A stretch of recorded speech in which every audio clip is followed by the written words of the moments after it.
on a énormément de similitudes juridiques entre les statuts d'indigènes dans l'ancienne Algérie française et les statuts de nomades en France. On a énormément de similitudes dans la gestion de l'itinérance et du nomadisme en Guyane avec la sédentarisation forcée d'un certain nombre de peuples pour l'exploitation aurifère des terres, etc.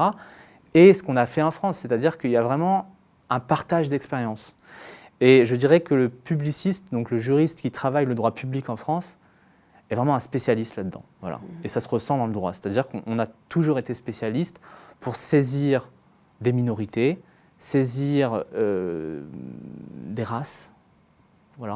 En tout cas ce qu'on peut appréhender comme tel, sans jamais les nommer. Et donc on se rend compte qu'aujourd'hui, encore avec les nouveaux projets d'aires d'accueil, quand on choisit un terrain pour implanter une aire d'accueil, on choisit toujours le terrain le plus éloigné de la ville, celui où on se dit bon, il y aura le moins de contestation dans la population, parce qu'une aire d'accueil crée toujours du rejet sur aux populations locales. Par exemple, il y en a une à côté de chez moi qui va se faire là, à La Ciotat, dans les Bouches-du-Rhône. Ils ont choisi le pire terrain qu'ils pouvaient choisir.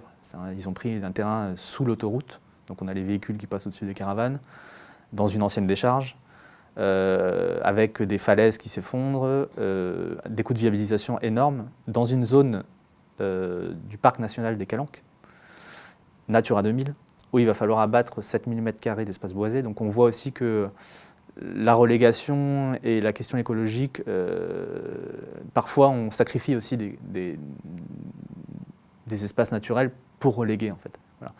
Et surtout cette aire d'accueil est à 1h30 de marche de la ville.